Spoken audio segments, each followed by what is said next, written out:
બેસી શકો તો એક ભીની વાત હું કરું, બેસી શકો તો એક ભીની વાત હું કરું, આ સૂર્ય પર પડદો કરીને રાત હું કરું.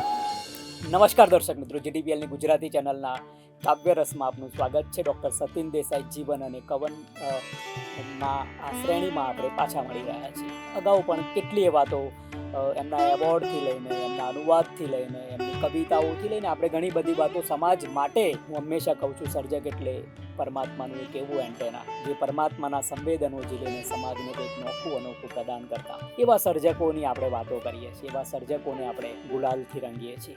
દર્શક મિત્રો, ગુપ્તગુએ ગઝલની વાતો થતી હતી.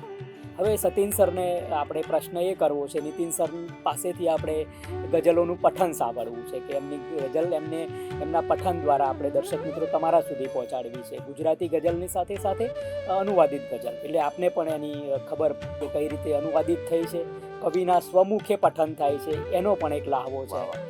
દર્શક મિત્રો, સતીન સરને આપણે પ્રશ્ન એક કરવો જ છે મારે અહીંયાથી નીતિન સરને આવકારવા એ પહેલાં કે સતીન સર, ગુજરાતી અનુવાદની શ્રેણી આપ ઘણા વર્ષોથી ચલાવો છો. કલાપી સાહેબની જ્યાં જ્યાં નજર મારી ઠરે, હિન્દી સાહિત્ય અકાદમી દિલ્હીમાં એની દિવાલો પર એક ગઝલ તમારી સાક્ષી પૂરે છે તમારા અનુવાદની.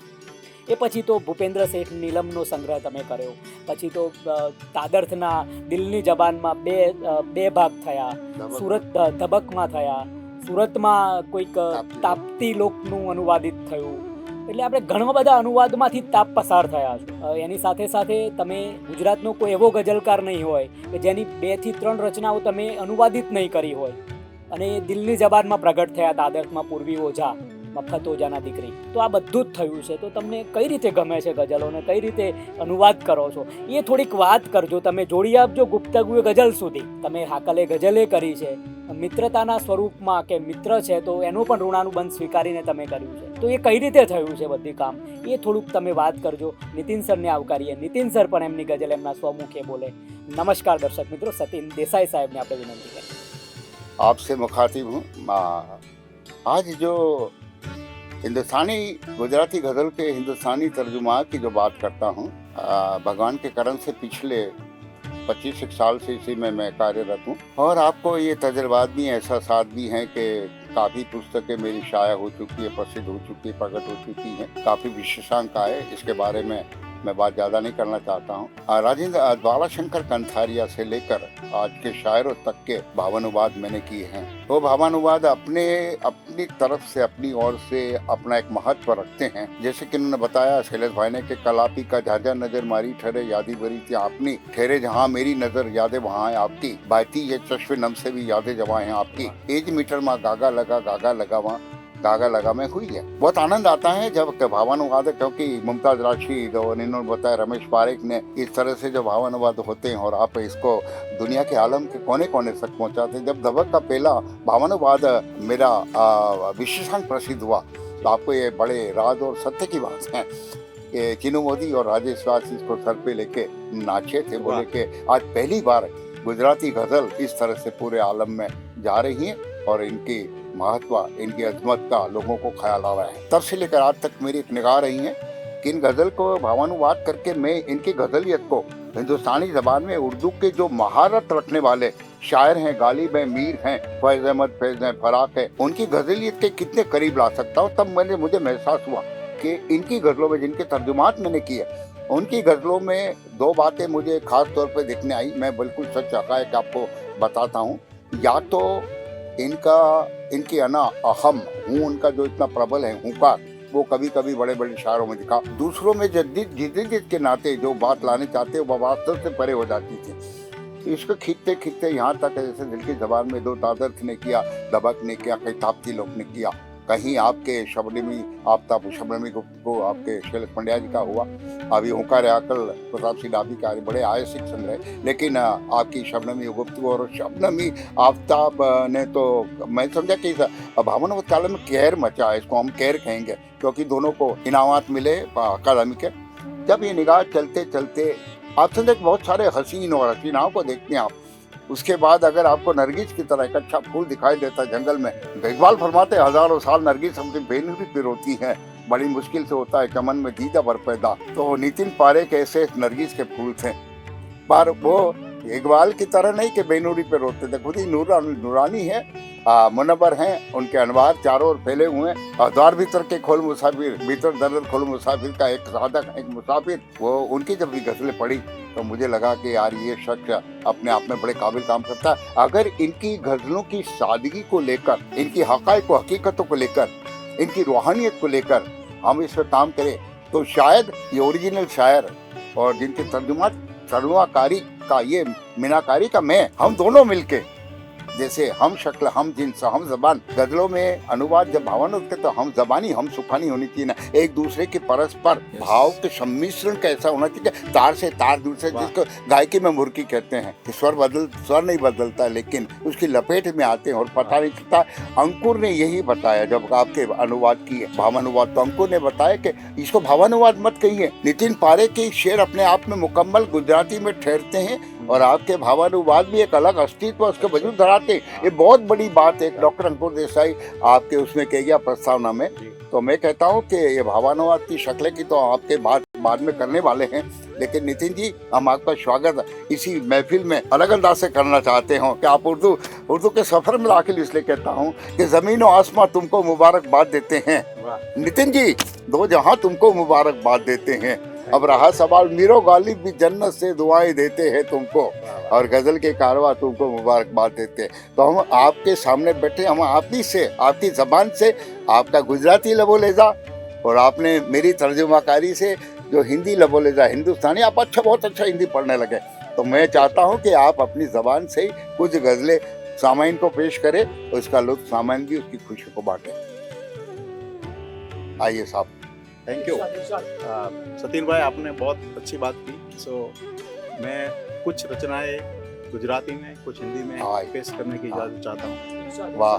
એ આ પહેલી રચના છે મારી દ્વાર ભીતરના ખોલ પુસ્તકમાંથી। મેં જીવનની વાત કરી અને આપે પણ જીવન વિશે વાત કરી ત્યારે મેં કહ્યું કે જીવન એક સંદેશ જેવું હોવું જોઈએ, સમાજના માટે દ્રષ્ટાંતરૂપ હોવું જોઈએ, એક અરીસા જેવું હોવું જોઈએ, અને એ ભાવના મેં આ શબ્દોમાં રજૂ કરી છે। તેનું મેં શીર્ષક રાખ્યું છે પતંગિયાની પાંખે।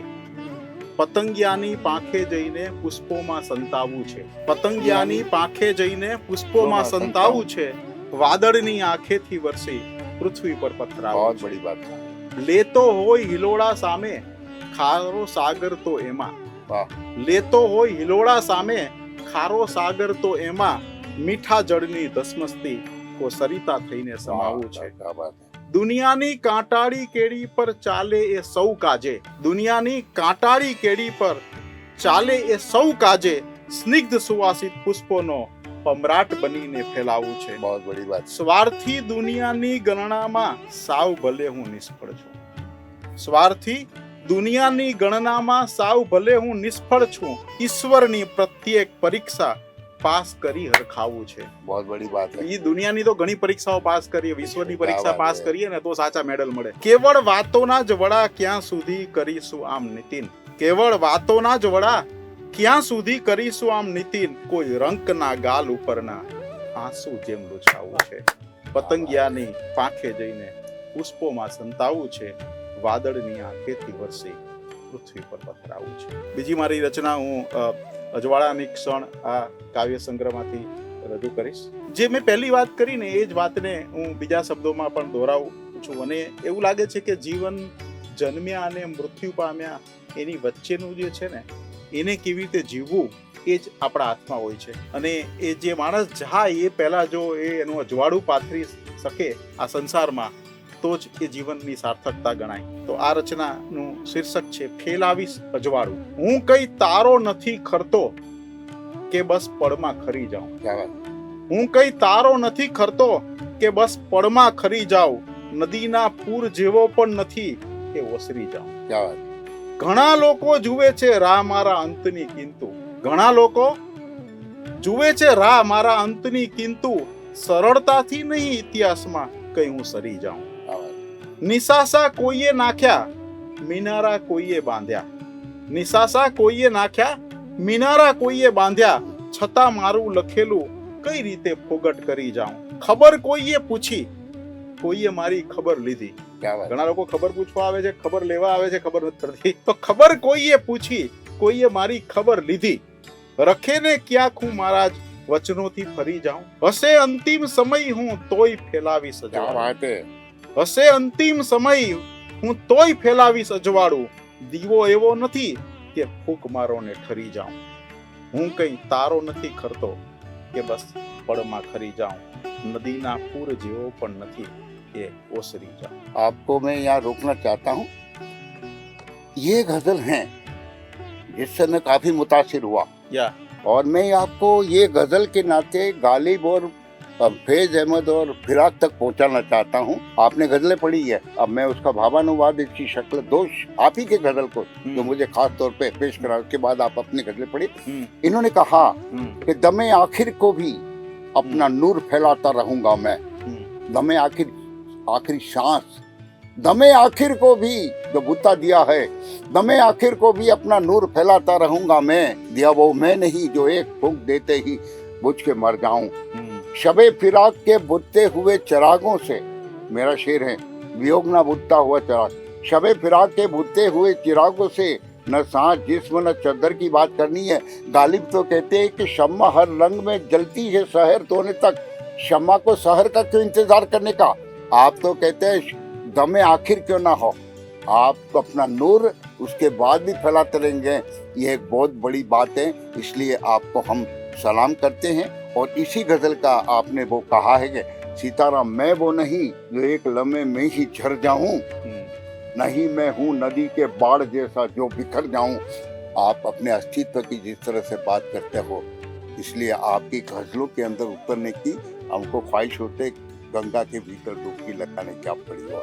મારી દીકરી ડોક્ટર નિયતિ સાસરે ગઈ એ વખતે જે મારા હૃદયના ભાવો હતા એ આ એક રચનામાં હતા. એક અંતરો રજૂ કરીશ. દીકરી તારી આંખોમાં કઈ પતંગિયાના ટોળા. કેટલા બધા સપનો લઈને દીકરી સાસરે જતી હોય છે. દીકરી તારી આંખોમાં કઈ પતંગિયાના ટોળા, તે ખેલીને જાણે પાવન કર્યા અમારા ખોળા. દીકરી જ્યારે અહીંયા તારી કંકુ પગલી પડી હશે, દીકરી જ્યારે અહીંયા તારી કંકુ પગલી પડી હશે, મોકલતા ધરતી પર મોકલનારની આંખ વેડી હશે. क्या बात. અને એક દીકરી મારી સાસરે ગઈ તો બીજી દીકરી પરણીને ઘરે આવી. એટલે મારી દીકરાના જ્યારે લગ્ન થયા અને રુજુતા અમારે આંગણે આવી ત્યારે જે આનંદથી અમે એને આવકારી એને આ રચનામાં રજૂ કર્યું છે કે અનોખી મહેકથી મહેકી રહ્યા છે આંગણા આજે. અનોખી મહેકથી મહેકી રહ્યા છે આંગણા આજે. હરખથી લઈ રહી છે શુભ ઘડી ઓવારણા આજે. હવામાં ચો તરફ ગોળાય છે કંકુ અને કેસર, થતા ચોપાસથી જાણે ગુલાબી છાટણા આજે. રુજુ પગલે પ્રવેશીને રુજુતા આવશે ઘરમાં. નામ રુજુતા છે. રુજુ પગલે પ્રવેશીને રુજુતા આવશે ઘરમાં. અમારા ઘરના છે ઉત્સાહમાં સૌ બારણા આજે. પરસ્પર કોલ દેતા દેવને આજે નિહાળીને હૃદય હેડે ચડ્યા મારા તમારા આપણા આજે. अभी અને હવે હું રચના હું हाँ, ગુજરાતી અને मुझे હિન્દી ज्यादा उसके बारे में बोलना. ગુજરાતી અને હિન્દી બંનેમાં હું રચના રજૂ કરું છું. શીર્ષક છે જાતને તરાવી જુઓ. શક્ય ત્યાં જ્યાં બને ત્યાં બનાવી જુઓ. રેતમાં નાવને પણ ચલાવી જુઓ. શીશ અકડ રહે તો દુખાવો થશે, ક્યાંક ક્યારેક એને નમાવી જુઓ. બહાર ને બહાર કેવળ ભટકતા રહ્યા, જાતમાં પાછળ અંદર તો આવી જુઓ. સ્વાર્થ નામે કશું હોય જેમાં નહીં, કોઈ સંબંધ એવા નિભાવી જુઓ. પાર વેતરણી કરવી સરળ તો નથી, જાતને થઈ શકે તો તરાવી જુઓ. અને આનું હિન્દીમાં અનુવાદ એ પહેલા એક વાત કરી દઈશ કે મીનાક્ષી મંદિરમાં જે મૂર્તિઓમાં પ્રાણ જે કલાકારોએ કારીગરોએ રેડ્યા હશે કે દેલવાડાના દેરામાં જે નકશીકામ કરનાર કલાકારોએ જે રીતે પોતાનું લોહી રેડ્યું હશે કે લિયોનાર્ડ વિન્સીએ જ્યારે મોનાલિસાના મુખમાં એ સ્મિત પ્રગટાવ્યું હશે, એમાં જેટલી મહેનત લાગી હશે ને એટલી જ મહેનત સતીનભાઈએ આ હિન્દી ભાવાનુવાદ કરવા માટે કર્યું હશે. કારણ કે તમે એના શબ્દો જુઓ તો એવું લાગે કે ગુજરાત જે અંકુરભાઈ દેસાઈએ કહ્યું કે ગુજરાતી ગઝલ એની જગ્યા છે, હિન્દી ગઝલ એની જગ્યા છે. એમાં એવું ખબર નહીં પડે કે કઈ ગઝલ પહેલા રખાઈ છે અને કયો કોનો અનુવાદ છે. તો હવે એ જ રચનાનું હિન્દી ભાવાનુવાદ સાંભળીએ. ચાહે કુછ મુમकिन ન हो पर कुछ रचा कर देखिए, रेत में एकाध कश्ती भी चला कर देखिए. बहुत अच्छे. घर अकड़ के सर रखोगे थक यकीनन जाएगा. માણસ આમ થોડો કોલર ટાઈટ રાખીને ફરવા ટેવાયેલો છે. ઘર અકડ કે સર રખોગે થક યકીનન જાયેગા. यूं कहीं कोई समय उसको झुका कर देखिए, जो हमेशा बाहरी आलम में भी है आवारगी, फिर दोबारा अपने ही भीतर तो आकर देखिए। स्वार्थ जैसी सही कही जिसकी रगों में हो नहीं, एक ऐसा ही सहज रिश्ता निभा कर देखिए। पार करना है तो नहीं मुमकिन है वैतरणी कभी, पार करना तो नहीं मुमकिन है वैतरणी कभी, जात को हर हाल में खुद पर ला कर देखिए। અને આ એક રચના છે જે આપણા જવામર સૈનિકો માટે સમર્પિત છે કે રણમેદાનમાં લડવું સહેલું નથી, એનું વર્ણન મેં ગુજરાતીમાં કર્યું છે, અદ્ભુત હિન્દી અનુવાદ સતીનભાઈ કર્યો છે, બંને રજૂઆત કરી દઉં। સહેલું નથી શીર્ષકનું નામ છે। એમ રણ મેદાનમાં કંઈ જૂજવું સહેલું નથી, શત્રુઓના ઘા ઝીલીને જીવવું સહેલું નથી, હોય ધરતીની પથારી આભનું ત્યાં ઓઢવું। કેવી પરિસ્થિતિમાં આ લોકો કામ કરતા હોય છે કે હોય ધરતીની પથારી આભનું જ્યાં ઓઢણું, સાવ એકાકી જીવન ત્યાં ગાળવું સહેલું નથી, છોડવું સહેલું નથી પળમાં વતનના ગામને। ગામે ગામ છોડીને લોકો સરહદ પાર ઉપર જતા હોય છે આપણા દેશના રક્ષણ કરવા માટે અને આપણને બધાને ચેનની નિંદ્રા આપવા માટે। છોડવું સહેલું નથી પળમાં વતનના ગામને, દેશને સર્વસ્વ પળમાં સોંપવું સહેલું નથી, બંકરોમાં રાત બરફીલી શિયાળાની અને તપ્ત રેતીથી ભર્યું રણ વેઠવું સહેલું નથી, શૌર્યને શણગારતી જ્યાં હોય ભીની પાપણો, શૌર્યને શણગારતી જ્યાં હોય ભીની પાપણો, એક ક્ષણોને અવગળી નીકળી જવું સહેલું નથી। અને એનો અદ્ભુત જે ભાવાનુવાદ છે સતીનભાઈ કરેલો, શણગાર शौर्य का, जंग के मैदान में हर पल जूझना आसान नहीं, जंग के मैदान में हर पल जूझना आसान नहीं, घाव सांसों में अदू के झेलना आसान है, सेज धरती की लगी हो गगन की चादरे, उम्र भर तन्हाई लिपटे लेटना आसान है, इतना आसा तो नहीं पल में ही हो तरके वतन, देश को पल में सभी कुछ सौंपना आसान है, बंकरों में हर तरफ बर्फीली सर्दी की सिसक और सहराई अगन को झेलना आसान है, शौर्य का श्रृंगार करती हो जहां भीगी पलक, शौर्य का श्रृंगार करती हो जहां भीगी पलक। એ ગુજરાતી ગીત તમારે સાંભળ્યું છે કે ઊભી ઊભી ઉગમણે દરબાર રે, કાગડિયા આવ્યા રાજના રે। એ પ્રસંગને તમે યાદ કરો તો લાગે કે એ વખતે તમારે એ તિલક કરીને પોતાના પતિને વિદાય આપી, ત્યારે ખબર નથી કે પતિ પાછો આવશે કે નહીં। એક ક્ષણ કેટલી અદ્ભુત હોય છે અને છતાં એ વિરાંગના છે જે હસતા મુખે વિદાય આપી શકે, એનું આ વર્ણન છે। शौर्य का श्रृंगार करती हो जहां भीगी पलक, उसको खातिर में लिए बिन भागना आसान नहीं, जंग के मैदान में हर पल जूझना आसान नहीं, घाव सांसों में अदू के झेलना आसान। एक ગુજરાતી રચના અને પછી એક એની હિન્દી રચના હું રજૂ કરીશ। આ રચના બની તેવી રીતે કે અમારો પરિવારજનો બધા સાથે એકવાર રાજકોટ અમે ગયા હતા અને હું મારા પત્ની રૂપા કોઈ વાત ઉપર એકદમ હસી પડ્યા, ત્યારે અમારા વેવાણ સંગીતાબેને કહ્યું કે નીતિનભાઈ આ જબરજસ્ત છે, હાસ્ય છે, એને તમારે એકવાર કવિતામાં હવે કંડારવું પડશે અને એમાંથી આ રચનાનું સર્જન થયું। તો નામ રાખ્યું છે એનું સ્મિત। એક તારા સ્મિત પર જન્મો કરું કુરબાન હું, एक तारा स्मित पर जन्मों करूं कुर्बान हूं, बोल फरमाइश करूं हूं के करूं फरमान हूं, हास्य पर तारा करोड़ों हारवा तैयार छू, हास्य पर तारा करोड़ों हारवा तैयार छू, કેટલી મોંઘી ગણું એથી વધુ મુસ્કાન હું, હોઠના બીડિયા કમાડો ખુલવાની રાહમાં, હોઠના બીડિયા કમાડો ખુલવાની રાહમાં, એમ વર્ષોથી ઊભો છું જાણે કે દરવાન હું, જોઈને મલકાટ ઓઠે જોઈ નર્તન આંખમાં, જોઈને મલકાટ ઓઠે જોઈ નર્તન આંખમાં, ધન્ય માનું છું અને માનું મને ધનવાન હું, એમ લાગે છે હવે તો સેંકડો જન્મ સુધી, એમ લાગે છે હવે તો સેંકડો જન્મ સુધી, સ્નેહથી કરતો રહું આ સ્મિતનું સન્માન। અને આ જ ગીતનું અદ્ભુત ભાવાનુવાદ હવે સતીનભાઈની કલમે, આંખ કા નર્તન। તું શીર્ષક પણ આપ્યું છે અદ્ભુત। કઈ જન્મ તેરી હસી पे लो करूं कुर्बान, कई जन्म तेरी हंसी पे लो करूं कुर्बान में, बोल फरमाइश करूं मैं या करूं फरमान, हार लूं सारी ही दौलत एक हंसी पे आपकी, हार लूं सारी ही दौलत एक हंसी पे आपकी सबसे ही अनमोल मानो आपकी मुस्कान में। द्वार लब के कब खुले नित फिक्र में उसकी लगे, द्वार लब के कब खुले नित फिक्र में उसकी लगे। मैं खड़ा सदियों से हूँ जैसे कोई दरबान में। देख होठों पे तबस्सुम देख नर्तन आंख में, देख होठों पे तबस्सुम देख नर्तन आंख में। खुल गए धन भाग मेरे हो गया धनवान। है यही एहसास मुझको कि हजारों जन्म तक, है यही एहसास मुझको कि हजारों जन्म तक ये तबस्सुम का करूं दिल से ही तो सम्मान में। कई जन्म तेरी हंसी पे दो करूं कुर्बान में। बोल फरमाइश करूं या करूं फरमाइश। દર્શક મિત્રો, ડૉક્ટર સતીન દેસાઈ પરવેજ જીવન અને કવનનો આ ભાગ અહીં આપણે પૂરો કરીએ છીએ. નીતિનભાઈની ગઝલોનું ગુપ્તગુએ ગઝલ પુસ્તક આવ્યું, એમાં સતીન સરનો કેટલો સિંહ ફાળો છે. ગઝલો એક અંકુરભાઈએ જે વાત કરી, ડૉક્ટર અંકુર દેસાઈ, કે આ ગઝલ એક નવા જ રૂપમાં ઊભી રહે છે, પણ એ બિલકુલ સાચી વાત છે.